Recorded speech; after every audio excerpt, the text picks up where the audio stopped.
Welcome to Decreation SolidWorks Practice Part 17. Today we are going to do design counterbearing bracket. And here's the detailed dimension of the counterbearing bracket, side view, front view and the top view. From here we can see that the counter bracket holding features like extrude, base, extrude cut, and over here we have the fillet, and over here we can see the tab hole, and finally we have one rib at the center. Analyzing the drawing, for the tab hole there's no position dimensioning, so we need to follow the fillet center point. And let we start our drawing. First we start with our base. Using top plane sketch, we use the center rectangle to draw the base, and the dimension will be 38 mm for the width, and the total length is 82. Okay, so once it's fully defined, exit sketch, go to features, extrude base, and define the extrude value, which is 10, and click OK. So our base is ready. Now we are going to draw the upper tangent circle. So we can see that. Next we are going to draw the upper tangent bracket. I use this face, click OK, and now draw a center line from the origin, and then at the end point of the center line draw a circle. The circle dimension is radius 19, which is 38,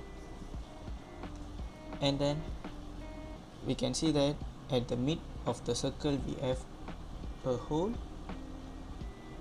with diameter of 22. Okay, the length of the center line is 58 from origin.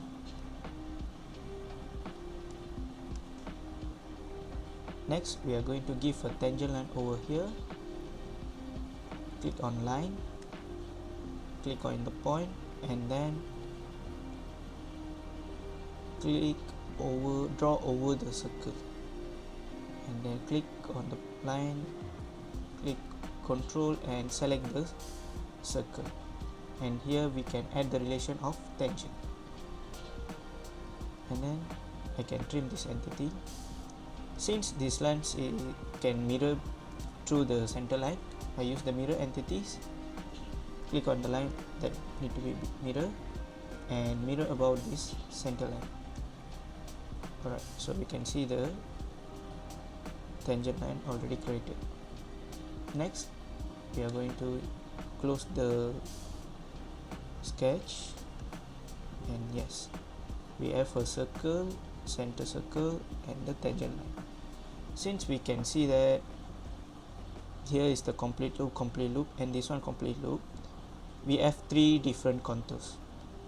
According to the detailed drawing, this dimension have different features, so I'm going to teach you how to use different features on different contours. We are going to exit sketch.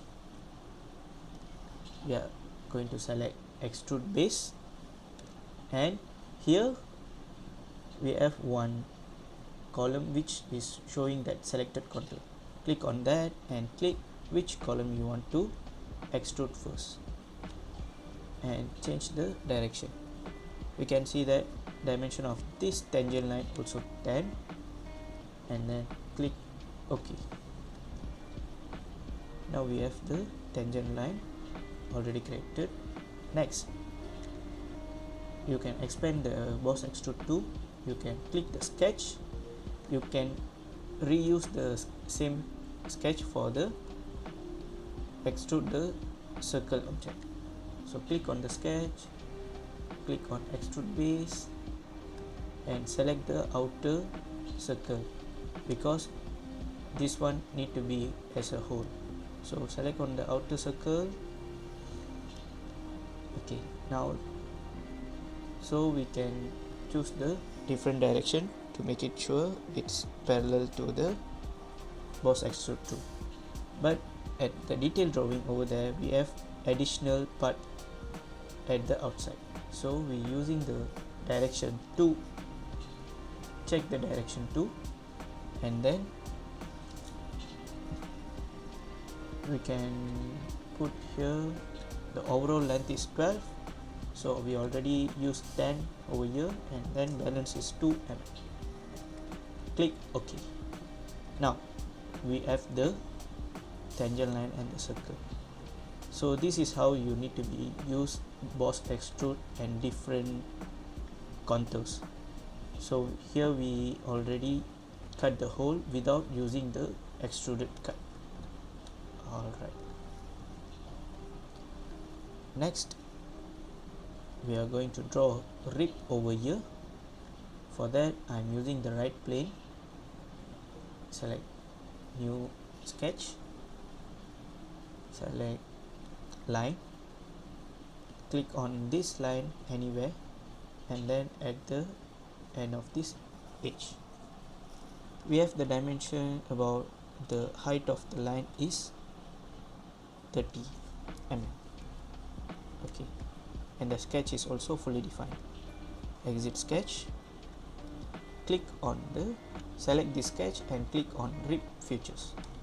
So you can see that the rib features shows the virtual preview for the rib, and this is the direction, so we need to opposite side.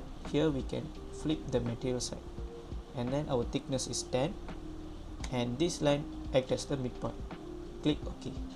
Now automatically the rib will be created. Next, moving on to the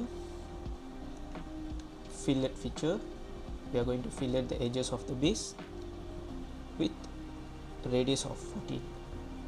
Change to radius of 14 and then click on the edges that need to be filleted and click OK.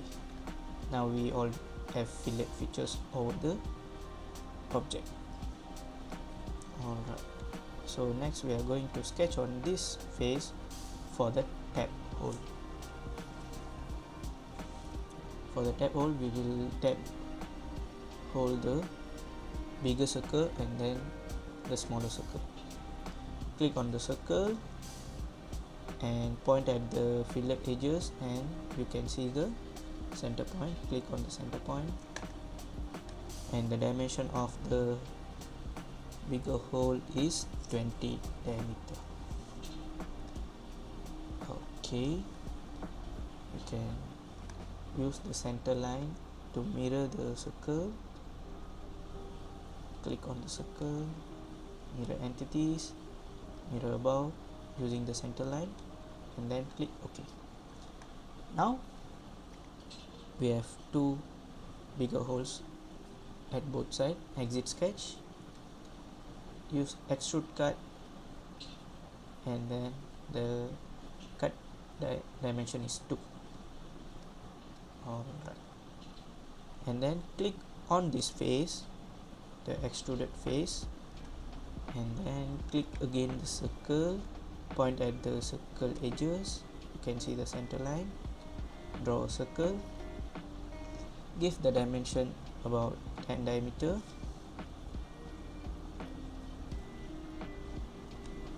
draw a center line from the origin. Using mirror entities, we mirror about the line to copy the circle, and there it is. Exit sketch, extrude cut. Now we use through all feature and OK. So I put it on isometric view. Now we have the full object according to the detail dimension. We have the rib feature, we have the hole feature, fillet feature, and then we draw the tangent circle over here, and finally the counter bracket bearing is ready. That's all from me. Don't forget to share, subscribe and comment this video. Stay tuned for the next practice. Thank you.